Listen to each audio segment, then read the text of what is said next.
You know what it is. It's the big 702, 270 pounds, and you know what it do. From the Meadowlands, the Vegas man. It's the big homie. Need I say more? Need I say more? I remember last time we left off, I was talking about the cries of the youth. That's why I do these videos. It's not to glorify what I'm doing. So to you critics out there who got something to say about what I'm doing, you know, if you focus too much on what's around you instead of what's in front of you, you tend to stumble and fall on your freaking face. So if I were you, I wouldn't worry about what I'm doing at so much as long as I'm not bothering you. So carry on. Anyway, I had individuals, that I think don't want me mentioning them per se, and I don't care because they're not worth mentioning. A lot of you dudes you get the game misconstrued, man. I keep telling you that you wasn't active like that out there in them streets, and if you was, it speaks for itself. I don't have to speak on you. If you was active out there in them streets, you was already spoken of. Vegas is real small, and everybody that had a name in this game, people know 'em. If and people are known for certain things. People know when they hear my name, they think of my father, most definitely. But when they hear my name, they always say which one, because that means they trying to define which one. Because we both known for stuff, and I'm known for laying stuff down. I'm known for doing crazy stuff. You know. Now whether that places me here or there, that's what I'm known for. And when I talk about my stories, I talk about what I did to show you how deranged my mindset was. You know? And I remember I was in prison, and I was in high desert, like in 2009. And I remember I was showering because up down there in high desert is like in the old part, the one where Nevins run. Everybody know Ward Nevins, that one that came down from Ely. Nevins used to be a captain at Ely under McDaniels, and came down to the high desert and took over after the race ride with the Mexicans, and he basically slammed it, you know. But we showered, and there was this dude named Money. I don't know if anybody know him. His name Money, D Money or Money.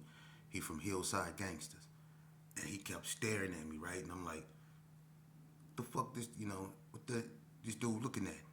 We're in the shower. You don't stare at dudes in the shower, homie. You definitely don't stare at me. So I'm already institutionalized this before I got out. Don't stare at me while I'm eating. Don't stare at me, period.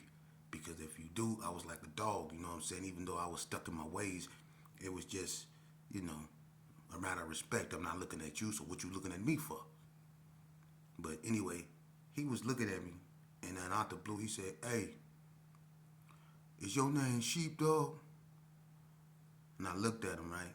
Kind of thin, youngster, tall. I looked at him, right? I say, "Why? What if it is?" He said, "Because, did you kill my uncle?" I looked at him, I said, What what you mean did I kill your uncle? That was a cold question to ask. So now I'm like, ooh, that's a cold question to ask. Did you kill my uncle? That mean it's finna go down right here, or something not right.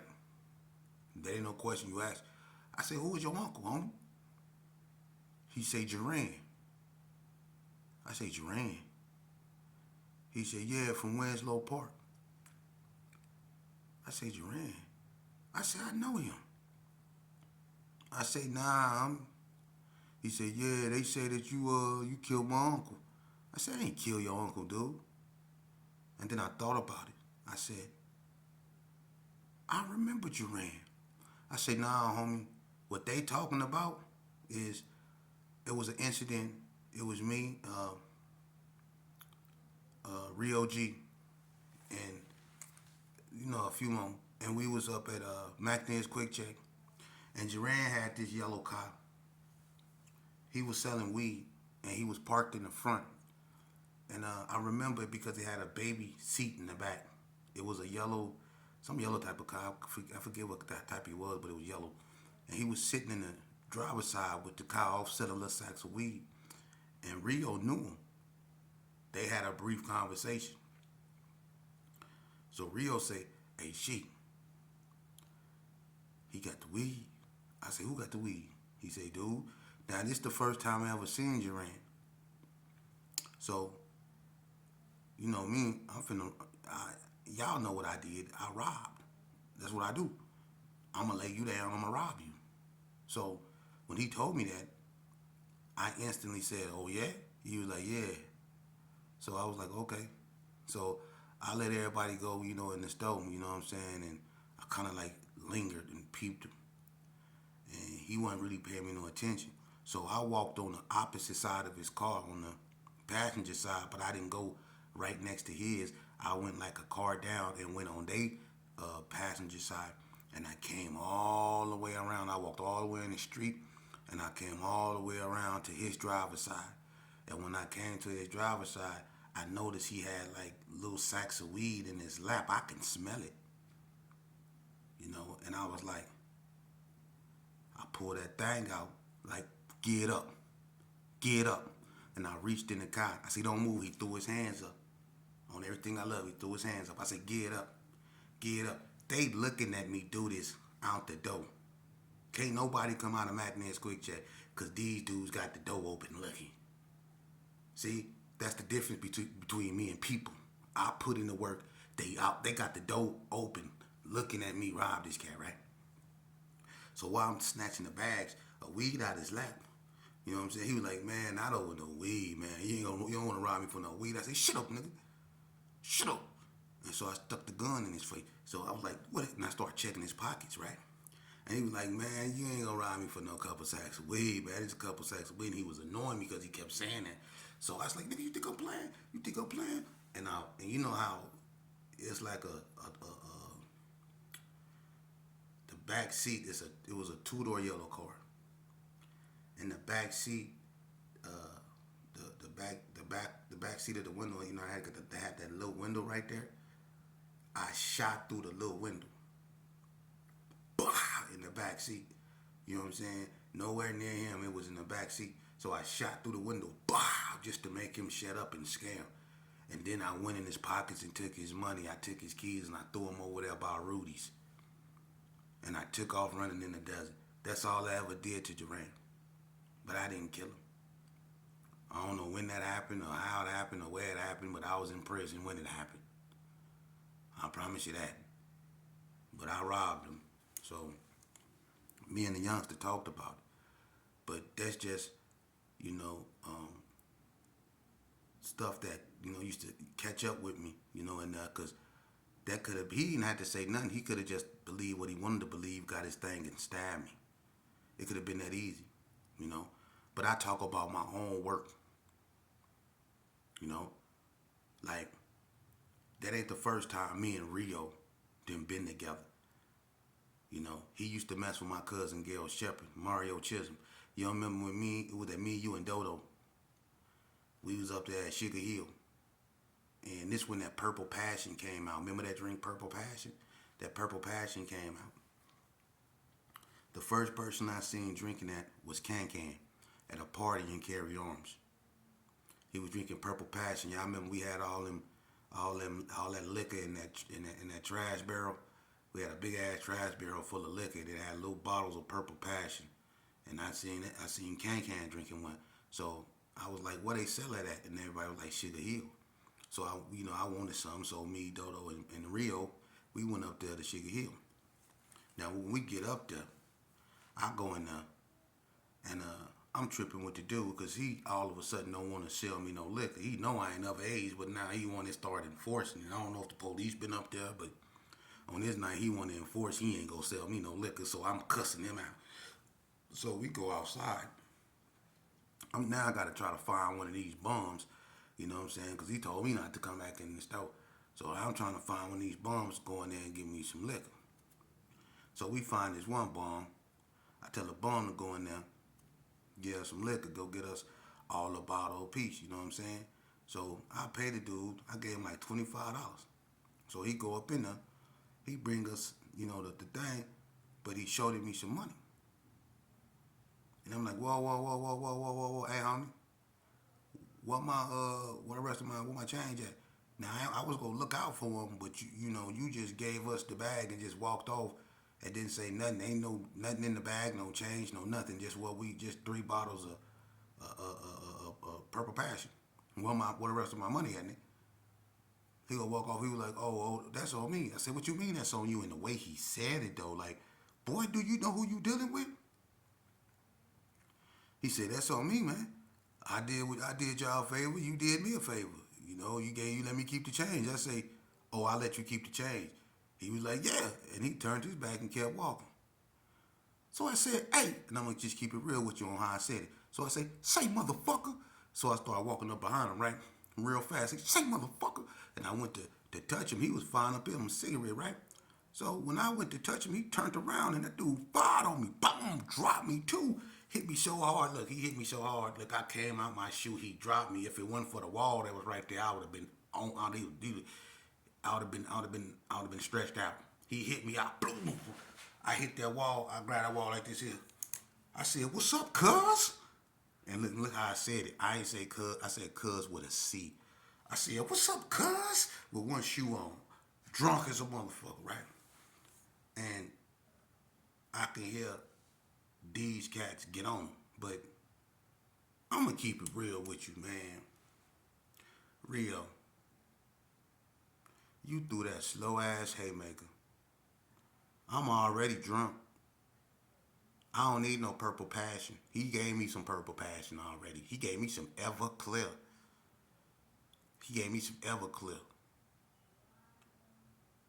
Had me out there weeble wobble. And y'all out there throwing, Dodo was trying to, work the break. But Dodo was doing his thing, but they wasn't doing nothing. I had this, remember that gray, a lot of people used to, remember that gray 38 I used to have, the long barrel one with the black tape around the butt? Remember I used to have that 38? Well, when he hit me, I had that 38 on me. And when I realized, my shoe wasn't on, and that made me even madder. That I had to put back on my shoe. And I can still feel his knuckles like in my head. It was like throbbing. So look, I put my shoe on, right? They trying to whoop him. That dude wasn't even fighting back. And look, he had a cigarette in his mouth that was barely lit, and they ain't even knock it out his mouth. So look, once I got my shoe on, I walked right up to him. I swear to God, it is what it is. I ain't smoking or nothing, but I popped his ass right. Look, I walked right up to that man. Bah! Popped him. He said, yeah! And I popped him again. Bah! Left him out there wheeling on the ground. Look, next thing you know, all you hear, they gone. I'm just keeping it real. I popped the shit out there. Man, I had Army Lamps everywhere out there at Sugar Hill. I did that. He ain't died. I could speak on my work. I did that. See, that's the thing. That's the stuff I used to do. I really used to be out there in them streets, man. I'm not no folklore, no fairy tale. I'm an urban legend. Ask anybody about me. If I say I did it, I done it. I got to live with the nightmares of doing it. For real. Like this one, Vegas Chronicles. I give you enough. I'm serious with this. This ain't no game. This ain't no game, man. I ain't do 20 years for nothing. Come on, man. But check this out. I was in a hole at Indian Springs back in 98, 97, 98. I was next door to my cousin K Loco, Kevin Robinson. Brian Jackson, B Mac from the hood, he was downstairs. Tony Swanson was across the way. Who a hoe killer. Break yourself. No money in your pockets. No money in your safe. So you don't need to lock it. Fool, break yourself. Yeah, hoe killer from the West Coast Bloods. He was in there. Tone from 60s.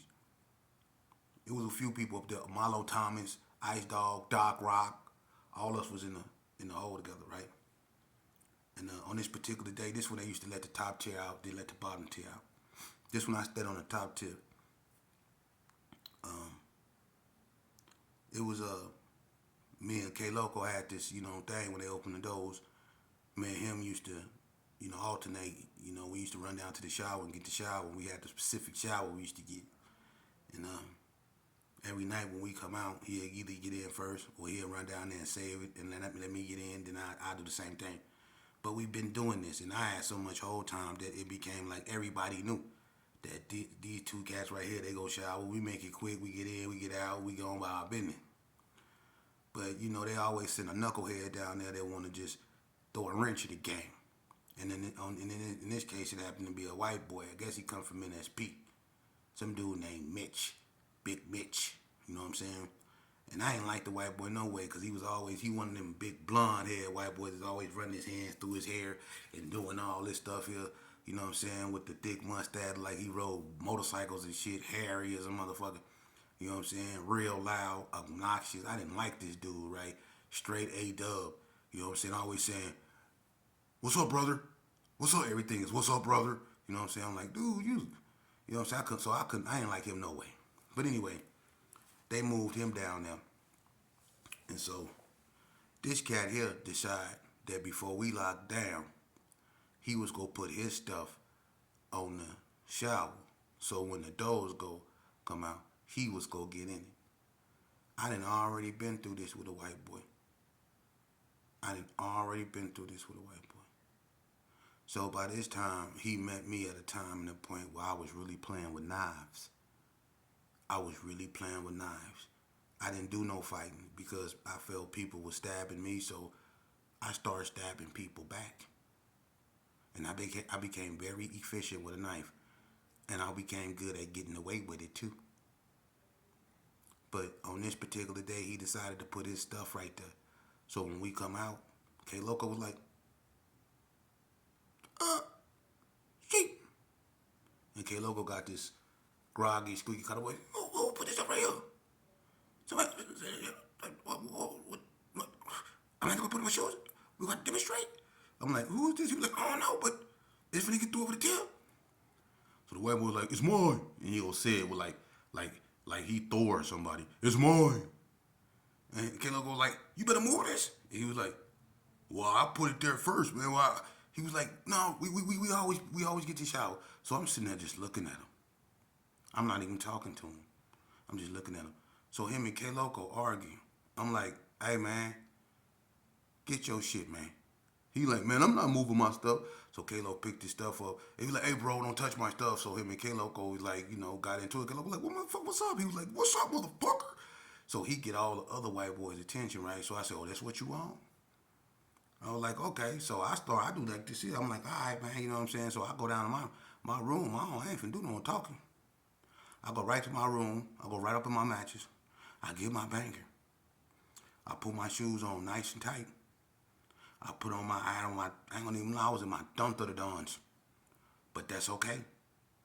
I came out, I had my towel, and I had my soap dish, like I still was getting in the shower, but I had my knife in my hand. And I walked right up there, and K Loco and the white boy squared off.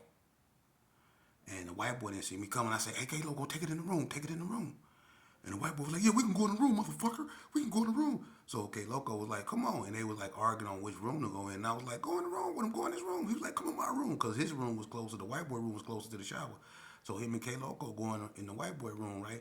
His silly, a short, fat, bald head motherfucker. He so scared. He looked like he finna jump off the top tip as soon as something happened. He ready to do a swan dive, right? And I was correct in my assessments. Watch this. when they went in the room, the white boy ain't gonna lie, he was with it. As soon as they went in the room, he squared up. The white boy was barefooted, so he was ready to get down. So when they squared up, they got to chunking him. I moved K Loco out the way, and I ain't gonna lie. I came down, look, just like this here. I swung that knife and I came down on the side of his face and opened him up. You can see his teeth. You can see his teeth. I opened them up. Actually, I opened them up. I opened them up. Then I went across his chest with it. I wasn't playing with him. And look, K Loco fired on him. And when K Loco fired on him, when I opened him up right here, there was so much blood, man. It was so much blood, man. I used to wear eye patch back then, and there was so much blood. It was blood all across my eye patch, and I had plaques in my hair. I had blood all in my hair, everything, man. We messed that white boy up in that room. I hit him twice, and I opened him up, and I swear to God, it felt like stabbing it was like stabbing a big sausage, like an overgrown sausage. That's what it felt weird. But that's the first time I did that type of damage to somebody. It was so much blood, and like I said, his celly, when I hit him across his face and I hit him again, the white boy he grabbed his face and was like, he folded over. It was just like blood leaking. It sounded like somebody turned the water on in the room. It was like blood just leaking. And I turned, I went to get out the room because the logo burned on him and all that blood got on me. I tried to get out the room. When I got out the room, I seen a motherfucker diving off the top tier. Off that white boy died. Listen, I seen the back of his shoes as he was going over the top tier. He dived off that motherfucker. And I ran down there to my room. There was blood everywhere. I ran down to my room, man. I took my eye patch and ripped it up and flushed it down. And, thank God, in prison toilets, they flush real good. They flush real good. I flushed my eye patch down the toilet, ran and jumped in the shower. And, everybody was scrambling and shit. The white boys was like, bro. They had to get him up there. And did nobody tell, see? Back then, we kept it real, and it was what it was, and the white boys was outnumbered. Tony Swanson then was ready to roll up all the white boys. Tony Rebel. It was a few of them. It was a bunch, they was ready to ride. And then they had what was left over of Willie Shannon crew back there. So it was a bunch of militant brothers back there, and then when they didn't want it, but the white boy got worked. You know what I'm saying? I cut him, I chopped him up proper up in there, but and that was the type of violence that I used to display and see being displayed on a daily basis. Like I just told you, this ain't no game, man. This ain't no game. This ain't no game. Listen, man.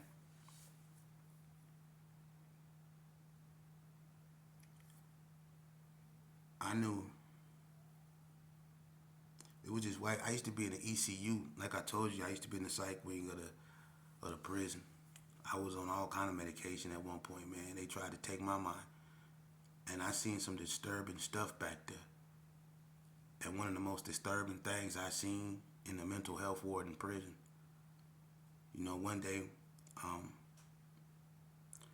this was at High Desert. This was right after the Mexicans and the blacks had their war, 2004, and then right after that, it was altercation between the Bloods when the Bloods threw that hot ass water on the Cali boy, blew them from 9-9 Mafia. Y'all remember that? When I think that was Red Devil them. Red Devil them threw that hot ass water on them Cali boys down there and burnt one of them up real bad. But I was in the psych ward, and I remember this white boy, man. It was in the afternoon, man. He was real quiet, His name was Chris. He was real quiet. I don't know what he was in there for, but he was real nice, real tall, slender white dude. He kept to himself mostly. And I remember he used to always try to go to the chapel, and I guess the service that he used to try to go to, they didn't really have too much of it. It was one of them, like it was one of them denominational type Christians, but they didn't have like a lot of followers.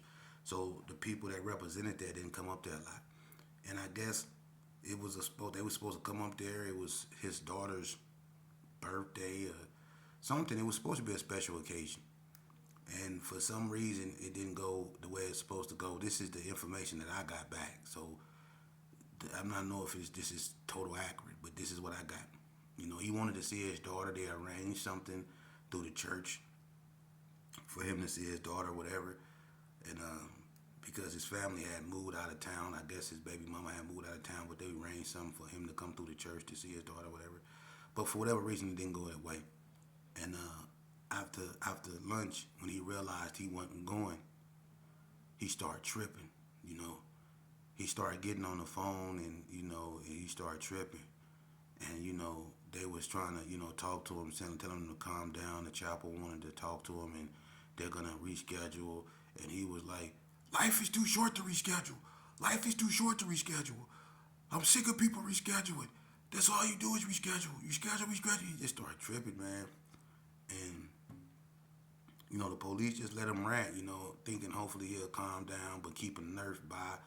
And that white boy went up there, he stayed up there on the top tier. That white boy went up there, and that police went and sat his ass back in the bubble.